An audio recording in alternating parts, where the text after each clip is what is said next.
Dengarlah hai orang Israel, engkau akan menyeberangi sungai Yordan pada hari ini untuk memasuki serta menduduki daerah bangsa-bangsa yang lebih besar dan lebih kuat daripadamu, yakni kota-kota besar yang kubu-kubunya sampai ke langit.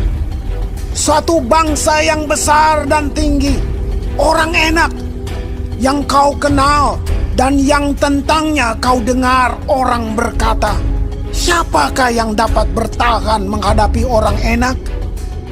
Maka ketahuilah pada hari ini bahwa Tuhan Allahmu, Dialah yang berjalan di depanmu laksana api yang menghanguskan. Dia akan memunahkan mereka dan Dia akan menundukkan mereka di hadapanmu. Demikianlah engkau akan menghalau dan membinasakan mereka dengan segera, seperti yang dijanjikan kepadamu oleh Tuhan.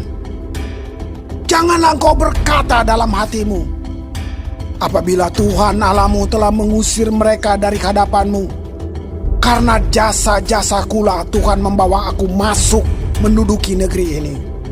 Padahal karena kefasikan bangsa-bangsa itulah Tuhan menghalau mereka dari hadapanmu. Bukan karena jasa-jasamu atau karena kebenaran hatimu engkau masuk menduduki negeri mereka, tetapi karena kefasikan bangsa-bangsa itulah Tuhan Allahmu menghalau mereka dari hadapanmu. Dan supaya Tuhan menepati janji yang diikrarkannya dengan sumpah kepada nenek moyangmu, yakni Abraham, Ishak, dan Yakub. Jadi ketahuilah bahwa bukan karena jasa-jasamu Tuhan Allahmu memberikan kepadamu negeri yang baik itu untuk diduduki. Sesungguhnya engkau bangsa yang tegar tengkuk. Ingatlah, janganlah lupa bahwa engkau sudah membuat Tuhan Allahmu gusar di padang gurun.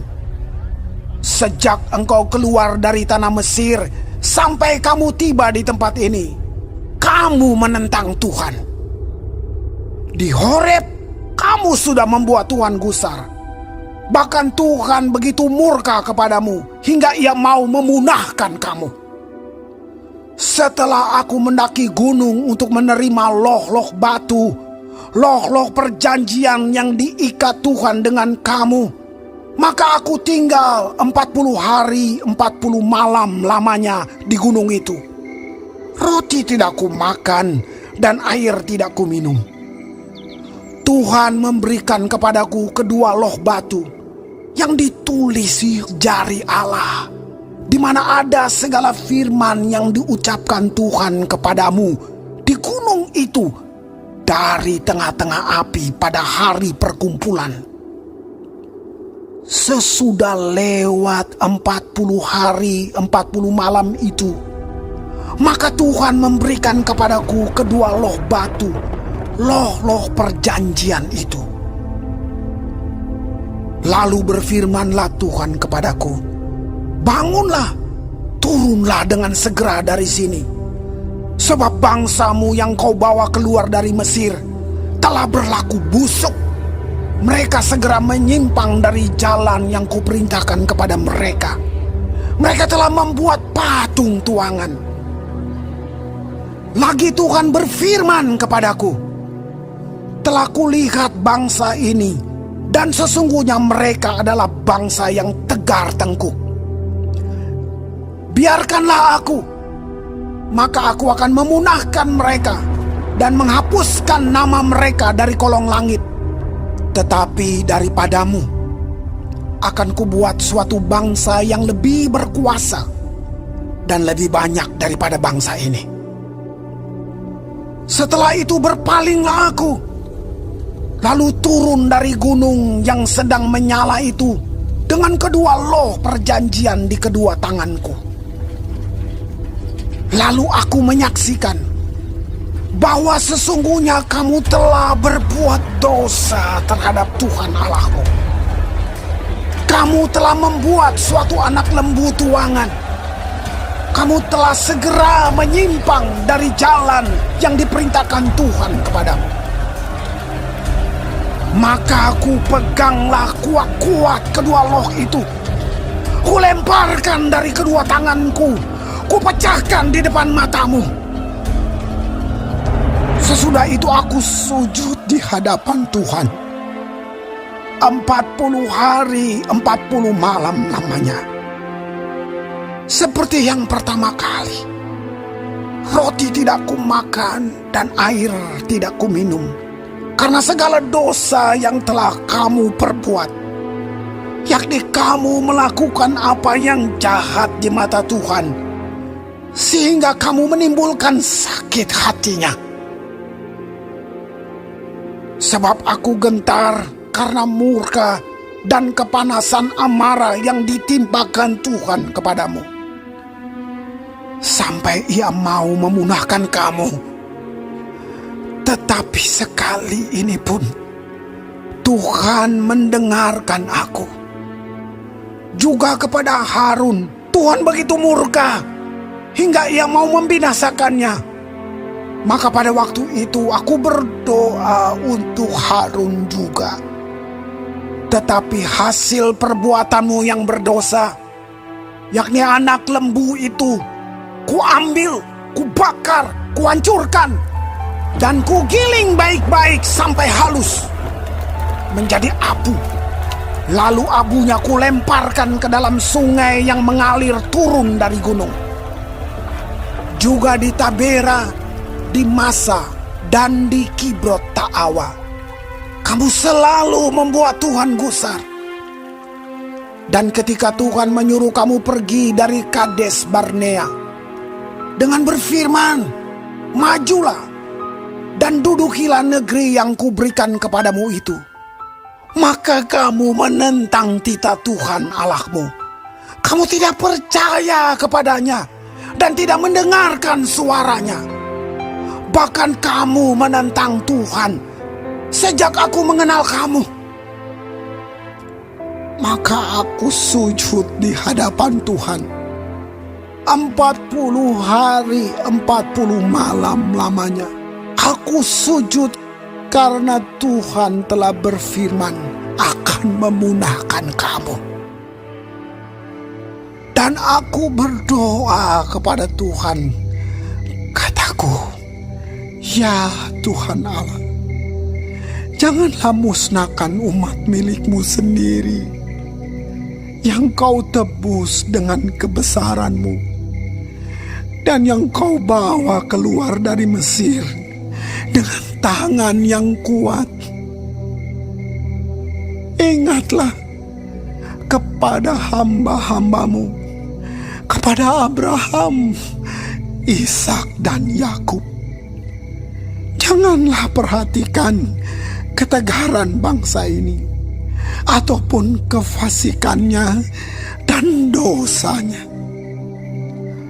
supaya negeri dari mana Engkau membawa kami keluar, jangan berkata, sebab Tuhan tidak dapat membawa mereka masuk ke negeri yang dijanjikannya kepada mereka.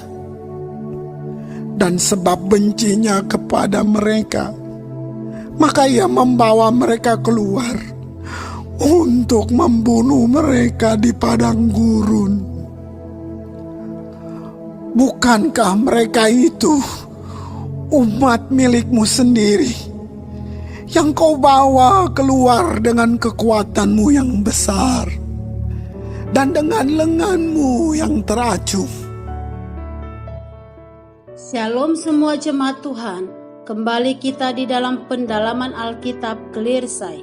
Sekarang kita sudah memasuki kitab Ulangan 9. Tuhan Yesus memberkati. Di dalam ayat 1 sampai 6, bukan karena jasa Israel. Israel akan menyeberangi sungai Yordan. Mereka segera memasuki tanah Kanaan dan merebut kota-kotanya.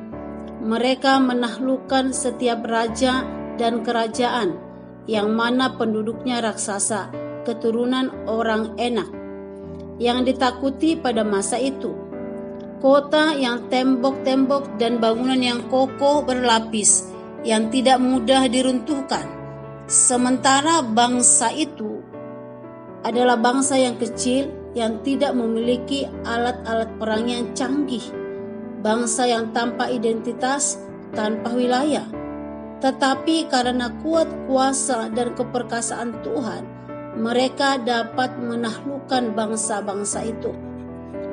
Tuhan menghalau bangsa-bangsa itu karena kejahatan mereka di hadapan Tuhan.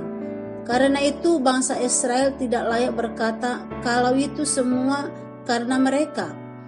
Tuhan ingin supaya setiap umatnya menyadari keberadaan dirinya di hadapan Tuhan, menyadari keterbatasan kita, sesuatu yang kita miliki, yang kita capai, bahkan diri kita bukan milik kita, melainkan milik Tuhan. Karena itu, jangan pernah kita memegahkan diri di hadapan Tuhan. Di dalam ayat 7 sampai 29, riwayat tentang kemurtatan di Horeb. Perjalanan sejarah bangsa Israel menunjukkan bahwa memang perubahan itu sulit. Mereka berdosa, dihukum Tuhan, menyesal, berseru kepada Tuhan, dilepaskan dari hukuman. Namun siklus itu berulang-ulang terjadi kepada bangsa itu. Musa mengingatkan bangsa itu bahwa mereka tidak henti-hentinya berdosa sejak keluar dari tanah Mesir. Kalau ada satu tempat di mana Israel seharusnya taat kepada Tuhan, tempat itu adalah Gunung Horeb. Di sanalah mereka telah bertemu secara pribadi dengan Tuhan. Tetapi bangsa itu begitu mudah berpaling dari Tuhan.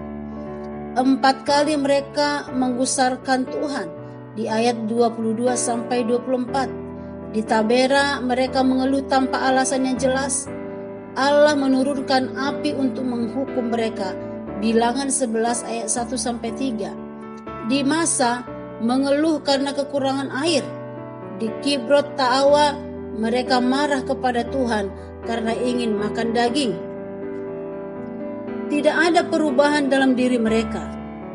Tetapi Musa tidak pernah berhenti bersyafaat kepada Tuhan atas bangsa itu.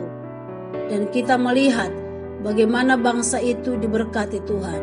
Karena itu, marilah kita terobos ketidakpercayaan kita dengan mengingat janji penyertaan Tuhan yang teguh atas kita. Amin. Tuhan Yesus memberkati.